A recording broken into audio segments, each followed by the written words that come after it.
ஹாய்ங்க எல்லாத்துக்கும் வணக்கங்க. இன்றைக்கி வந்து பார்த்திங்கன்னா செம்பருத்தி பூவில் வந்து எப்படி டீ செய்யலாம், அந்த டீயை குடித்தா நம்மளுக்கு என்னென்ன வியாதிகள் குணமாகும்னு பார்க்கலாம் வாங்க.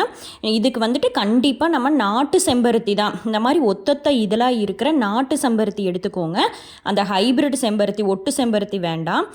டீ காஃபி லவர்ஸ்க்கு வந்து இது ஒரு பெரிய மாற்றம். அந்த டீ காஃபிக்கு பதிலாக இது செம்பருத்தி டீயை குடிச்சிங்கன்னா நல்ல நம்மளுக்கு பலன்கள் கிடைக்கும். இனிமேல் டீ காஃபிக்கு பதிலாக செம்பருத்தி டீயை சூஸ் பண்ணி பாருங்கள். இந்த மாதிரி நம்ம பறித்து எடுத்துட்டு க்ளீன் பண்ணிக்கணும்.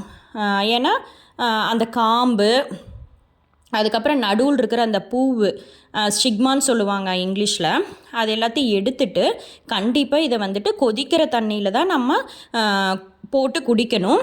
இதே வந்துட்டு பச்சையாக சாப்பிடாதீங்க. ஏன்னா அதில் கள்ளி புழுவெல்லாம் இருக்கும். அதில் வந்து நேச்சுரலாகவே அலர்ஜி ஏற்படுத்துகிற சப்ஸ்டன்ஸ் இருக்கிறனால கண்டிப்பாக நம்ம வந்துட்டு இனிமேல் செம்பருத்தி பச்சையாக சாப்பிடாம தண்ணியில் கொதிக்குட்டி இந்த மாதிரி டீயாக குடிக்க ட்ரை பண்ணி பாருங்கள்.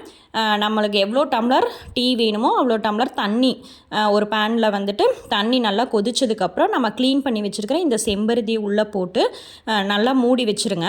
ஒரு 5 நிமிஷத்துலேயே இந்த மாதிரி கொதித்து கலர் மாறிடும். அதை வந்துட்டு நம்ம வடிகட்டி எடுத்துக்கலாம். இந்த மாதிரி வடிகட்டி எடுத்துட்டு அது வந்து பார்த்திங்கன்னா நல்ல லைட் பிங்க் கலர்லேயே இருக்கும்.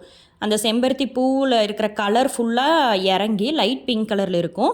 அதில் வந்துட்டு நம்ம 1 ஸ்பூன் ஹனி ஆட் பண்ணிக்கலாம். ஜாங்கிரியோ ப்ரௌன் சுகரோ இல்லை ஒயிட் சுகருக்கு பதிலாக ஹனி ஆட் பண்ணிவிட்டு ஒரு 2 சொட்டு லெமன் விட்டுக்கோங்க.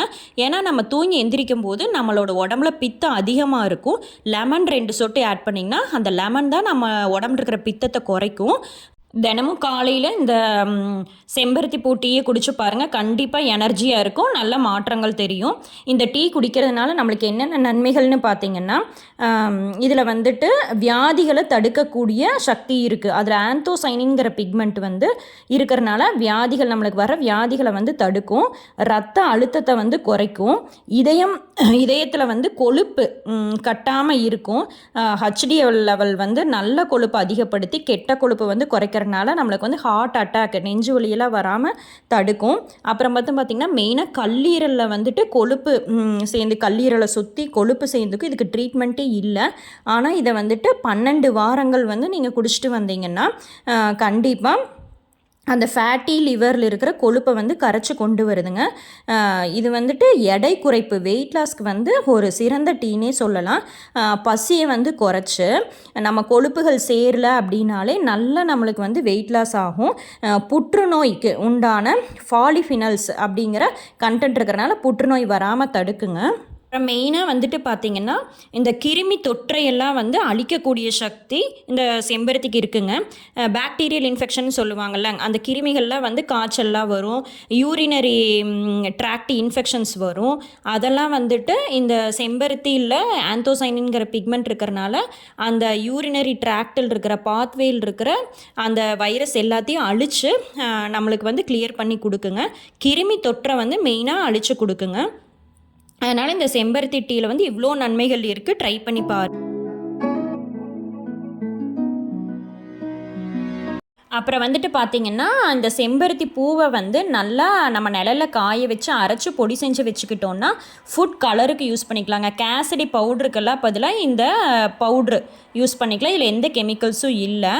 அடுத்தது வந்து பார்த்திங்கன்னா நம்ம இன்னைக்கு இங்கிலீஷ் வேர்டு வந்து டெம்டெஸ்ட்னா சூறாவளிங்க. சூறாவளி காற்றுக்கு வந்து இங்கிலீஷில் வந்து டெம்டெஸ்ட்னு சொல்லுவாங்க. வந்துட்டு இந்த சூறாவளி காற்று அடிக்கும் போது உங்கள் குழந்தைகளுக்கு வந்துட்டு இதுக்கு இங்கிலீஷில் டெம்டெஸ்ட் அப்படின்னு சொல்லி கொடுங்க. இன்னைக்கு உமன் அஃபேர்ஸில் யாருன்னு பார்த்தீங்கன்னா நீராஜா பனோட்டுங்கிறவங்களுக்கு வந்து அசோக சக்கர விருது கொடுத்தாங்க. அசோக சக்கர விருது யாருக்கு கொடுப்பாங்கன்னா வீர தீர செயல்கள் செய்கிறவங்களுக்கு தான் கொடுப்பாங்க. இவங்க வந்து ஒரு விமான பெண்மணி. இவங்க என்ன செஞ்சாங்கன்னா விமானத்தில் பயணம் செஞ்சவங்களை வந்து தீவிரவாதிகள் கடத்திட்டு போயிட்டாங்க. அவங்கள காப்பாற்றங்காட்டி தான் அசோக சக்கர விருது நீராஜா பனோட்டுங்கிறவங்களுக்கு கொடுத்தாங்க. அவங்களும் வந்துட்டு இறந்துட்டாங்க, சுட்டு கொல்லப்பட்டுட்டாங்க.